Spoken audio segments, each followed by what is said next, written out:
हाँ भाई, आज का अपना टॉपिक है आवेशित साबुन के बुलबुले का संतुलन। ठीक, सबसे पहले हम बात करेंगे साबुन का बुलबुला। साबुन का बुलबुला आपने 11th क्लास में पढ़ा था। साबुन के बुलबुले का दाब आधिक्य।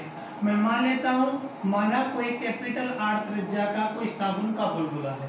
ठीक, अब ये साबुन का बुलबुला है वो वायु के दो ओर से संपर्क में होता है। एक तो अंदर भी हवा है और एक बाहर भी हवा है। तो अंदर की हवा के कारण कोई दाब होगा। अंदर वाला दाब किधर होगा? बाहर की ओर। अंदर वाला दाब किधर है? बाहर की ओर। इस पृष्ठ को बाहर ले जाना चाह रहा है ना। इस पृष्ठ क्षेत्रफल के इस पृष्ठ के क्षेत्रफल में वृद्धि करना चाह रहा है, या जो आपका साबुन का बुलबुला है उसके आयतन में वृद्धि करने का प्रयत्न कर रहा है। जबकि बाहर का वायुमंडल का की जो हवा है उसके कारण कोई दाब होगा, वो दाब किधर होगा? अंदर की ओर होगा, है ना। इसको मैं बोल दूं पी एयर बोल दूं और इसको मैं क्या बोल दूं? पी एक्सटर्नल बोल दूं, है ना। आप याद रखना, ये बाहर ये वाला दाब है इस बाह्य दाब की तुलना में क्या होता है? अधिक होता है। तो इस दाब को संतुलित करने के लिए कोई अतिरिक्त दाब उत्पन्न होता है, वो इस साबुन के बुलबुले के पृष्ठ तनाव के कारण उत्पन्न होता है। और जो अतिरिक्त दाब आधिक्य होता है वो पी एक्सटर्नल होता है। और पी एक्सटर्नल का मान कितना होता है बेटा? 4T/R। ऐसा कुछ आप 11th में पढ़ चुके हैं। साबुन के बुलबुले का दाब आधिक्य। दाब आधिक्य क्या है? इसका मतलब इस साबुन के बुलबुले के पृष्ठ पर दो दाब हैं। एक दाब आंतरिक है और एक ये है। ठीक, ये ज्यादा है, ये कम है। तो ये कितना ज्यादा है? ये इतना ज्यादा है। पी एक्सटर्नल है ना, ये अतिरिक्त वाला है, वो किसके बराबर है? 4T/R के बराबर है। अतिरिक्त दाब आधिक्य ये हो गया। इस अतिरिक्त दाब आधिक्य का मान कितना आ गया? हम जानते हैं साबुन के बुलबुले पर अतिरिक्त दाब आधिक्य पी एक्सटर्नल का मान कितना होता है? 4T/R होता है। या इस अतिरिक्त दाब आधिक्य को कौन बैलेंस करता है? पृष्ठ तनाव के कारण उत्पन्न दाब। ठीक, चलो पृष्ठ तनाव के कारण देखो, पृष्ठ तनाव आपके पास साबुन का बुलबुला था, ये पृष्ठ तनाव के कारण अपने क्षेत्रफल को न्यूनतम करने का प्रयत्न कर रहा था। जबकि ये पी एक्सटर्नल क्या चाह रहा है? इसके क्षेत्रफल में वृद्धि करने का प्रयत्न कर रहा है। तो ये दोनों आपस में बैलेंस होंगे, तब ये संतुलन की अवस्था में रहेगा। ठीक, मेरा टॉपिक क्या है? आवेशित साबुन के बुलबुले का संतुलन। मतलब क्या हो गया? जो आपका साबुन का बुलबुला है उसका अतिरिक्त दाब आधिक्य कितना है? ये किधर है? बाहर की ओर है। ऐसा कुछ हम पहले से ही जानते हैं। ठीक, अब क्या करते हैं, आपके पास में जो ये साबुन का बुलबुला है इसको आवेश दिया जाता है। क्या दिया? आवेश दिया। जैसे ही हम इसको आवेश देंगे तो इसके पृष्ठ पर कोई बल कार्य करेगा। उस बल का मान कितना होगा? σ²/2ε।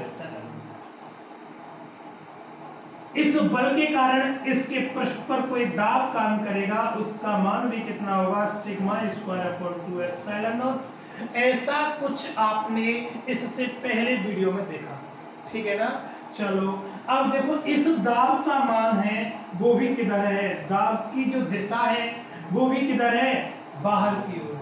ये कौन सा हो गया? विद्युत दाब हो गया।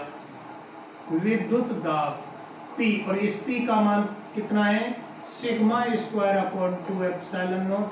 ये भी किधर है? बाहर की है। अब देखो यार, मैं एक बात बोलना चाहूं, कल हमने देखा था कोई आवेशित पृष्ठ था, उसकी सतह पर विद्युत बल या विद्युत दाब देखा था, इतने मान आए थे। तो कल हमने देखा था कि जब आप किसी चालक को आवेश देते हैं तो उस आवेश के कारण उस चालक के पृष्ठ पर कोई बल कार्य करता है। इस बल की दिशा बाहर की ओर होती है। जो यह बल उस चालक के क्षेत्रफल में वृद्धि करने का प्रयत्न करता है या चालक के आयतन में वृद्धि करने का प्रयत्न करता है। ठीक है बेटा, आपने जैसे ही इसको धनावेश दिया तो ये धनावेश इसके पृष्ठ क्षेत्रफल को वृद्धि करेगा। ठीक। अगर आप इस चालक को धनावेश की जगह पर ऋणावेश भी देते, उस वाली कंडीशन में भी क्या होता बेटा, जो आपका ये पृष्ठ था, इस पृष्ठ के क्षेत्रफल में वृद्धि होती, अर्थात चालक के आयतन में इंक्रीजमेंट होता। ठीक है ना। चलो अब देखो भाई, मैंने देखा कि ये साबुन का बुलबुला है, साबुन के बुलबुले पर यहाँ बाहर की तरफ कोई दो दाब कार्य कर रहे हैं, एक पी एक्सटर्नल कार्य कर रहा है, एक विद्युत दाब कार्य कर रहा है। दोनों किधर हैं? बाहर की ओर हैं। दोनों बाहर की ओर हैं, इसके क्षेत्रफल में, इसके आयतन में वृद्धि करना चाह रहे हैं, है ना। किसके आयतन में? इस साबुन के बुलबुले के आयतन में। जबकि साबुन के बुलबुले की सतह पर कोई ना कोई सरफेस टेंशन भी है, पृष्ठ तनाव भी है, और इस पृष्ठ तनाव के कारण अंदर की ओर कोई दाब कार्य कर रहा है। वो दाब का मान कितना है? 4T/R है या नहीं। अगर इन दोनों दाबों का कुल योग इसके बराबर हुआ तो यह साबुन संतुलन की अवस्था में रहेगा, बैलेंसिंग कंडीशन में रहेगा। अगर कोई भी ये दाब ज्यादा हो जाए, ये कम हो जाए, ये ज्यादा हो जाए, ये कम हो जाए, तो उस वाली कंडीशन में क्या हो गया? आपका साबुन का बुलबुला फट जाएगा। ठीक बेटा। अब देखो, मुझे इसकी संतुलन की अवस्था में देखना है। इसका मतलब इन दोनों दाबों का कुल योग इसके बराबर है। P एक्सटर्नल प्लस P किसके बराबर है? 4T/R। मतलब P external plus sigma square upon 2 epsilon not किसके बराबर है? 4T/R। अगर मैं यहाँ से P एक्सटर्नल का मान निकालना चाहूँ तो क्या आएगा? 4T/R minus sigma square upon 2 epsilon, है ना। आप देखो, जैसे जैसे आप इस साबुन के बुलबुले के पृष्ठ को अतिरिक्त आवेश देंगे तो इसके पृष्ठ आवेश घनत्व के मान में क्या होगी? वृद्धि। पृष्ठ आवेश घनत्व सिग्मा के मान में क्या हो जाएगी? वृद्धि। और जैसे जैसे सिग्मा के मान में वृद्धि होगी तो ये पूरी राशि बढ़ेगी। इसका मतलब क्या हो गया? ये राशि बढ़ेगी तो इसका मान क्या होगा? कम होगा। कम क्यों होगा?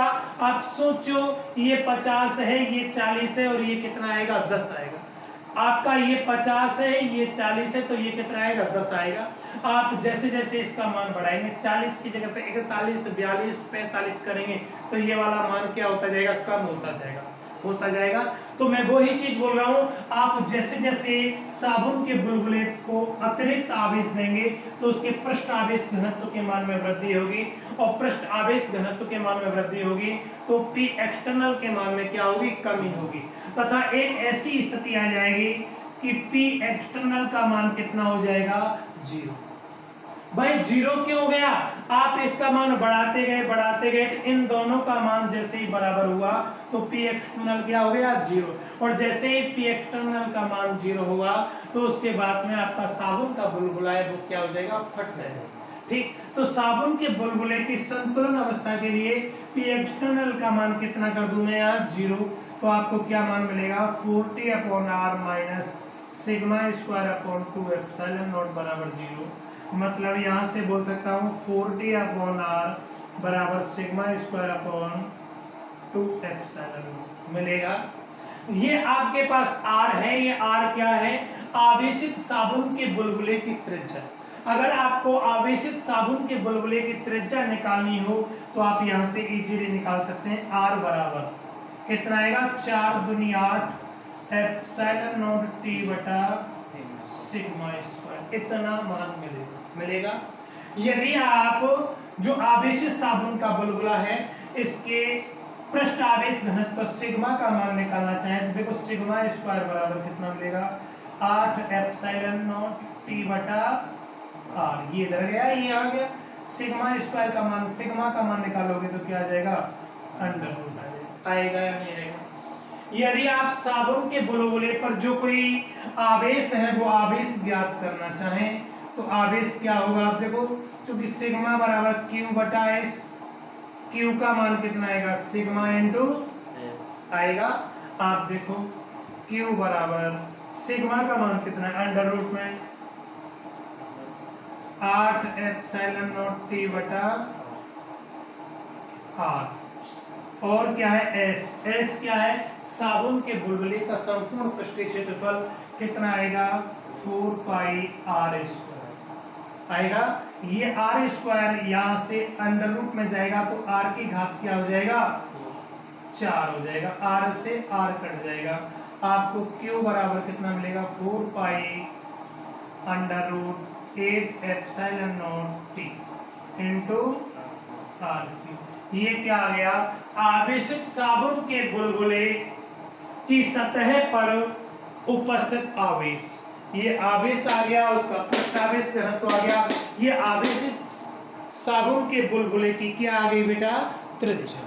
कोई समस्या थोड़ी है, चलो ठीक भाई।